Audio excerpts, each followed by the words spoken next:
Hello viewers, KBN class में आप सबका स्वागत है। और आज की क्लास में हम पढ़ने वाले हैं एनसीईआरटी साइकोलॉजी क्लास 12 के चैप्टर नंबर 4 मनोवैज्ञानिक विकार के अंतर्गत मनोविदिलता तथा अन्य मनोविक्षिप्ति विकार यानी स्किज़ोफ्रेनिक डिसऑर्डर्स। तो शुरू करते हैं आज की क्लास। मनोविदिलता यानी स्किज़ोफ्रेनिया को, जिसे कहीं कहीं पर शिज़ोफ्रेनिया भी कहा जाता है, उसे मनस्तापी विकारों के समूह में रखा गया है। मनस्तापी विकार यानी साइकोटिक डिसऑर्डर्स, ये डिसऑर्डर्स का एक समूह है। मनस्तापी विकार या साइकोटिक डिसऑर्डर्स। शिज़ोफ्रेनिया को विकारों के इसी समूह में वर्गीकृत किया गया है। मनोविदिलता में जहाँ एक और व्यक्ति की चिंतन प्रक्रिया में बाधा आती है, यानी व्यक्ति ठीक प्रकार से चिंतन नहीं कर पाता, उसकी थॉट प्रोसेस डिस्टर्ब होती है, उसे कई प्रकार के विचित्र प्रत्यक्षीकरण होते हैं, यानी स्ट्रेंज परसेप्शंस। वो अस्वाभाविक परिस्थितियों में संवेग का अनुभव कर सकता है और उसमें पेशीय असामान्यताएं पाई जाती हैं। पेशीय असामान्यताएं मोटर एबनॉर्मेलिटीज, यानी शरीर की विभिन्न गतियों में असामान्यताएं हो सकती हैं, जैसे विचित्र तरीके से चलना, अजीब से फेस एक्सप्रेशंस बनाना आदि। और इन सब के कारण यानी बाधित चिंतन प्रक्रिया, विचित्र प्रत्यक्षीकरण, अस्वाभाविक सांवेगिक स्थितियां और पेशीय असामान्यता, इन सब के कारण उसका विभिन्न प्रकार की गतिविधियों में अवनति होती है। यानी व्यक्ति की विभिन्न प्रकार की एक्टिविटीज, चाहे वो पर्सनल हो, चाहे सोशल हो या फिर वोकेशनल हो, इन सब में अवनति होती है, यानी इन सब में कमी आती है। मनोविदिलता के जो भी परिणाम होते हैं, चाहे वो सामाजिक हो चाहे मनोवैज्ञानिक, वो रोगी के लिए, उसके परिवार और समाज, इन सभी के लिए हानिकारक होते हैं, घातक होते हैं। अब हम बात करते हैं मनोविदिलता के लक्षणों की, यानी सिम्टम्स ऑफ स्किज़ोफ्रेनिया। स्किज़ोफ्रेनिया के जो लक्षण हैं उनको 3 कैटेगरी में रखा गया है। सकारात्मक लक्षण यानी पॉजिटिव सिम्टम्स, नकारात्मक लक्षण नेगेटिव सिम्टम्स और मनःचालित लक्षण साइकोमोटर सिम्टम्स। सकारात्मक लक्षण जिसमें व्यक्ति के विचार, संवेग और व्यवहार, ये तीनों बढ़े हुए होते हैं, यानी एक्सेस थॉट, एक्सेस इमोशन और एक्सेस बिहेवियर। नकारात्मक लक्षण जिसमें व्यक्ति के विचार, संवेग और व्यवहार, इनमें न्यूनता आती है, यानी कमी होती है। व्यक्ति के विचार में कमी, संवेगों में कमी और व्यक्ति के व्यवहार में कमी। तीसरे लक्षण है मनःचालित लक्षण यानी साइकोमोटर सिम्टम्स, जो कि व्यक्ति की विभिन्न गतियों से संबंधित होते हैं। इनका डिटेल हम आगे पढ़ेंगे। सबसे पहले बात करते हैं स्किज़ोफ्रेनिया के सकारात्मक लक्षणों की। व्यक्ति का व्यवहार विकृत हो जाता है, विकृत यानी विचित्र प्रकार का, और इस विचित्र व्यवहार में अतिशयता पाई जाती है, यानी ये विचित्र व्यवहार बढ़ जाता है। और साथ ही साथ विलक्षणता का बढ़ना भी पाया जाता है। विलक्षणता यानी अनोखापन, यानी व्यक्ति का व्यवहार सामान्य न होकर अनोखा हो जाता है, अलग तरीके का हो जाता है। तो व्यक्ति के व्यवहार में विकृति और विलक्षणता, ये दोनों चीजें बढ़ जाती हैं। इसके अलावा भ्रमाशक्ति यानी डेल्यूजन्स, असंगठित चिंतन एवं भाषा यानी अनस्ट्रक्चर्ड थिंकिंग और लैंग्वेज। व्यक्ति जो कुछ भी सोचता है और जिस भाषा का प्रयोग करता है वो संगठित नहीं होती, स्ट्रक्चर्ड नहीं होती, बल्कि बिखरी हुई, टूटी फूटी होती है। प्रवर्धित प्रत्यक्षण और विभ्रम, विभ्रम यानी हेलुसिनेशंस और प्रत्यक्षण यानी परसेप्शन। तो विभ्रम और प्रत्यक्षण जो है प्रवर्धित होता है, यानी कि बढ़ा हुआ होता है। व्यक्ति को विभिन्न प्रकार के विभ्रम होते हैं और विभिन्न प्रकार की वस्तुओं और व्यक्तियों का प्रत्यक्षीकरण होता है। इसके अलावा व्यक्ति के मन में उत्पन्न होने वाले जो भाव होते हैं वो अनुपयुक्त होते हैं, सामान्य नहीं होते। अब इन सकारात्मक लक्षणों में सबसे पहले हम बात करते हैं भ्रमाशक्ति की, यानी डेल्यूजन्स। भ्रमाशक्ति एक झूठा विश्वास है जो कि अपर्याप्त आधार पर बहुत मजबूती से टिका होता है, यानी व्यक्ति के मन में बहुत सारे विश्वास उत्पन्न हो जाते हैं जो कि कैसे होते हैं, झूठे होते हैं। ये विश्वास किसी व्यक्ति, किसी घटना, किसी वस्तु को लेकर हो सकते हैं और ये विश्वास बहुत ही मजबूती से व्यक्ति के मन में टिके होते हैं, यानी व्यक्ति को अगर कोई तर्क दिया जाए, कोई रीजन दिया जाए, तो उस तर्क का कोई भी प्रभाव उस पर नहीं पड़ता। और व्यक्ति का ये विश्वास यानी भ्रमाशक्ति झूठी होती है तो वास्तविकता में इसका कोई भी आधार नहीं होता। ये भ्रमाशक्ति यानी डेल्यूजन्स कई प्रकार के हो सकते हैं, जैसे उत्पीड़न भ्रमाशक्ति। ये सबसे ज्यादा पाई जाने वाली भ्रमा शक्ति होती है। व्यक्ति को हमेशा इस बात का विश्वास रहता है कि लोग उसके खिलाफ षड्यंत्र रच रहे हैं, उसकी जासूसी कर रहे हैं या फिर उसकी निंदा की जा रही है, उसकी बुराई की जा रही है। मान लीजिए दो लोग आपस में बात कर रहे हैं तो मनोविदलता का रोगी उनको देखकर ये विश्वास कर सकता है कि वो दोनों निश्चित रूप से उसके खिलाफ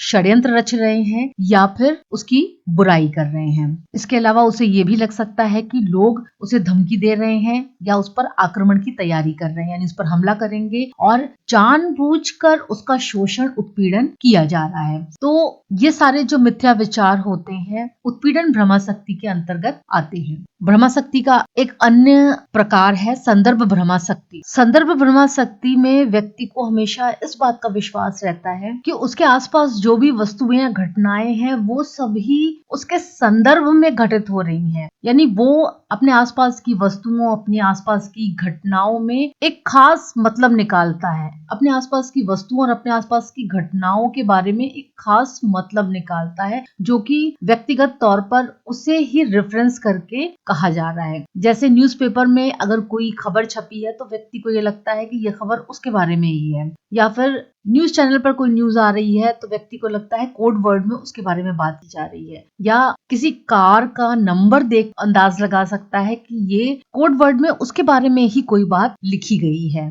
इस तरह से व्यक्ति अपने आसपास की जो चीजें हैं, उसके आसपास जो घटनाएं घट रही हैं या लोग हैं, उनको देखकर उनसे एक खास तरह का मतलब निकालता है जो कि उसके खुद के संदर्भ में होता है। इवन रेडियो पर अगर एक गाना भी बज रहा है तो व्यक्ति को लगता है कि ये गाना उसी के लिए बजाया जा रहा है। तो हर चीज में वो एक पर्सनल रेफरेंस ढूंढता है।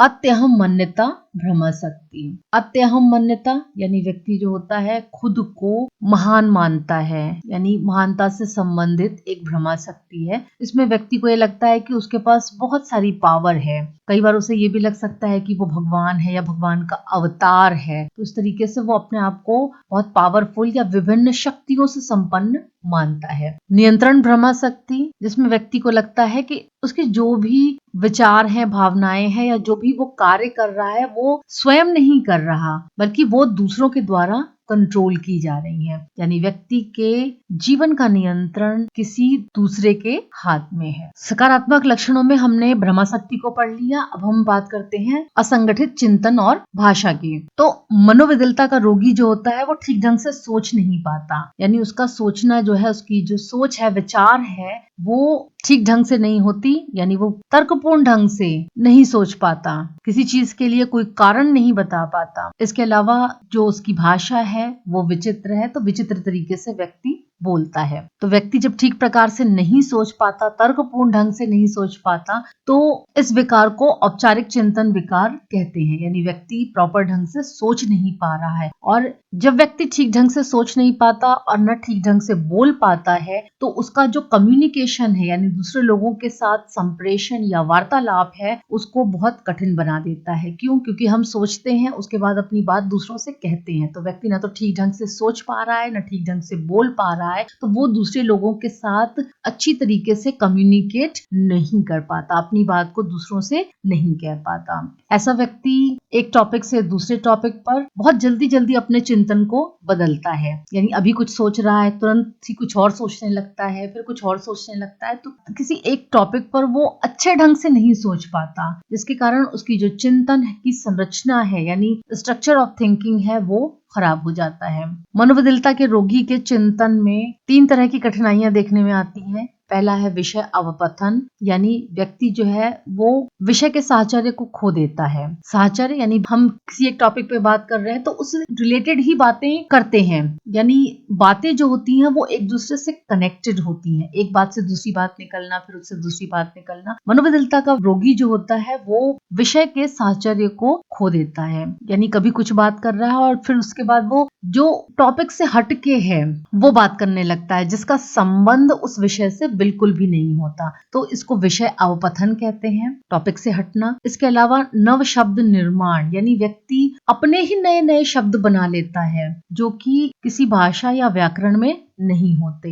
तो व्यक्ति नए नए शब्द और मुहावरे अपने आप से बना लेता है, इसको नव शब्द निर्माण कहते हैं। इसके अलावा तीसरी समस्या आती है संतनन की, यानी व्यक्ति किसी विचार को ठीक ढंग से एक्सप्रेस न करके उसी को बार बार दोहराता रहता है, यानी एक ही बात या एक ही विचार को वो बार बार रिपीट करता रहता है। मनोविकलता के रोगी को विभ्रांतियां होती हैं, यानी हेलुसिनेशंस होते हैं। हेलुसिनेशंस का मतलब होता है बिना किसी वायुदीपक के प्रत्यक्षीकरण करना, यानी जब हम प्रत्यक्षीकरण करते हैं, परसेप्शन करते हैं, तो हमारे सामने कोई ना कोई उद्दीपक होता है। जब हम उसको सही सही समझते हैं तो उसे प्रत्यक्षीकरण कहते हैं, जब उसे हम गलत समझते हैं तो वो भ्रम होता है। लेकिन जब बिना उद्दीपक के ही हम उसका प्रत्यक्षीकरण करते हैं तो वो विभ्रांति यानी हेलुसिनेशन कहलाता है। जैसे अंधेरे में रस्सी पड़ी है तो हम रस्सी को रस्सी समझेंगे तो ये परसेप्शन हुआ, लेकिन रस्सी को हम सांप समझ लें तो ये उद्दीपक का गलत अर्थ लगा रहे हैं तो ये भ्रम हुआ। और मान लीजिए कोई भी चीज नहीं है वहां पर, लेकिन फिर भी व्यक्ति को ऐसा लग रहा है कि कोई खड़ा है,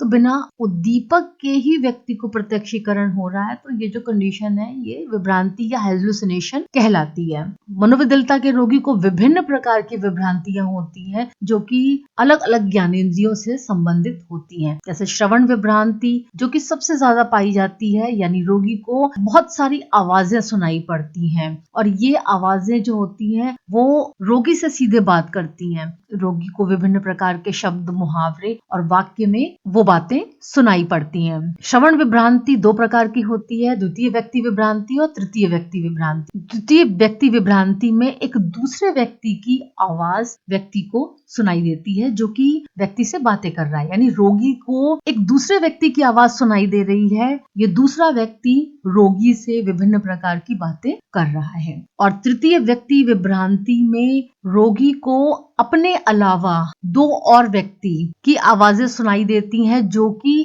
आपस में रोगी के बारे में बात कर रहे हैं। इसके अलावा स्पर्शी विभ्रांति जो कि स्पर्श से संबंधित है, इसमें रोगी को विभिन्न प्रकार की झुनझुनी, जलन जैसी विभ्रांतियां होती हैं। दैहिक विभ्रांति, व्यक्ति को ये लगता है कि उसके शरीर के अंदर कुछ घटनाएं हो रही हैं, जैसे पेट में सांप रेंग रहा है। दृष्टि विभ्रांति, रोगी को व्यक्ति या वस्तु क्लियर दिखाई दे सकते हैं या थोड़े अस्पष्ट दिखाई दे सकते हैं। रस संवेदी विभ्रांति, जिसमें व्यक्ति को खाने और पीने की वस्तुओं का विचित्र स्वाद महसूस हो सकता है। घ्राण विभ्रांति यानी स्मेल से संबंधित, उसमें व्यक्ति को धुएं या जहर या विचित्र प्रकार की गंध या स्मेल फील हो सकती है। मनोविकलता के रोगी को अनुपयुक्त भाव यानी ऐसे संवेगों का अनुभव हो सकता है जो कि स्थिति के अनुरूप ना हो। जैसे स्थिति हंसने की है लेकिन उसे दुख का संवेग अनुभव हो सकता है, तो ये सिचुएशन के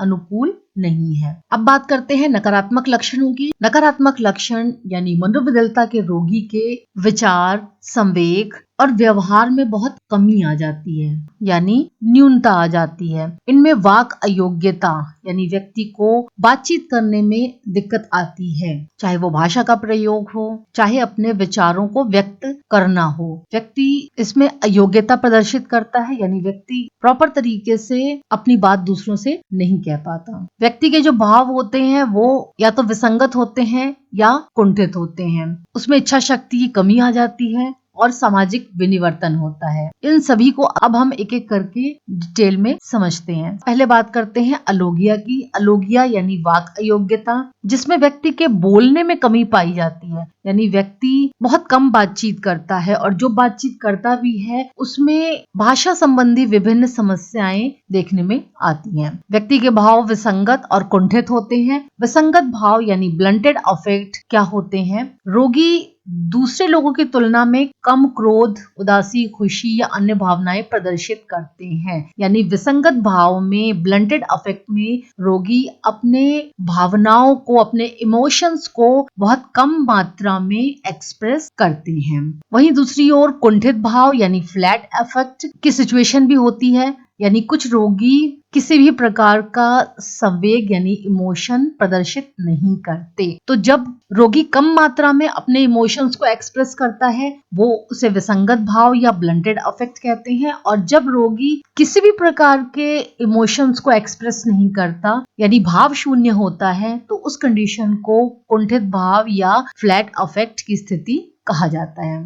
मनोविकलता के रोगी में इच्छा शक्ति न्यूनता यानी इच्छा शक्ति का ह्रास देखने में आता है। यानी किसी भी काम को करने में या तो शुरू करने में या उसको पूरा करने में व्यक्ति जो होता है वो बहुत उदासीनता प्रदर्शित करता है। यानी व्यक्ति किसी काम को शुरू ही नहीं करना चाहता और अगर किसी तरह से शुरू कर लेता है तो उसे वो पूरा करने में असमर्थ होता है या फिर वो उसके प्रति बहुत उदासीन हो जाता है। तो इस तरह से उसमें किसी काम को करने की इच्छा शक्ति में कमी आ जाती है। रोगी सामाजिक रूप से अपने आप को अलग कर लेता है यानी दूसरे लोगों से घुलना मिलना बातचीत करने में असमर्थ होता है। वो अपने विचारों और कल्पनाओं में पूर्ण रूप से खोए रहते हैं यानी समाज के दूसरे लोगों से अलग करके अपने ही विचारों में मग्न रहते हैं, अपनी ही कल्पनाओं अपने ही ख्यालों में खोए रहते हैं। तीसरे तरह के लक्षण है मनःचालित लक्षण यानी साइकोमोटर सिम्टम्स। मनःचालित लक्षण विभिन्न प्रकार की शारीरिक गतियों से संबंधित होते हैं। जैसे रोगी अस्वाभाविक रूप से चलते हैं यानी बहुत अलग तरीके से चलते हैं, नॉर्मल तरीके से नहीं चलते यानी इनकी चाल में विचित्रता दिखाई देती है। इसके अलावा विचित्र मुख विकृतियां और मुद्राएं प्रदर्शित करता है यानी ऑड तरीके से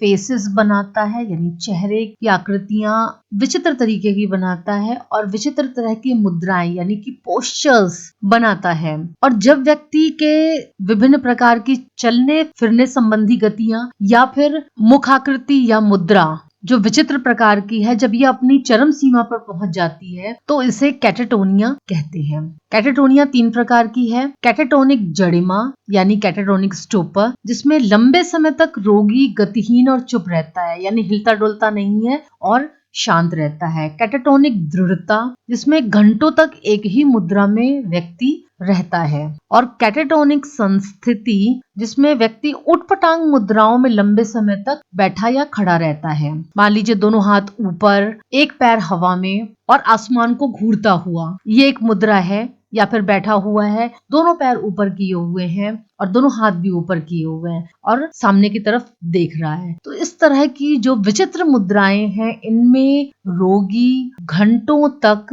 बैठा या खड़ा रह सकता है। सो व्यूअर्स, ये थी आज की क्लास जिसमें हमने शिज़ोफ्रेनिया यानी मनोविकलता के विभिन्न लक्षणों को समझा। मुझे उम्मीद है ये क्लास आपको पसंद आई होगी। अगर आप मेरे चैनल पर नए हैं तो मेरे चैनल को सब्सक्राइब करिए और अगर आप मेरे चैनल पर पहले से जुड़े हैं तो इस वीडियो को लाइक और शेयर कीजिए। धन्यवाद।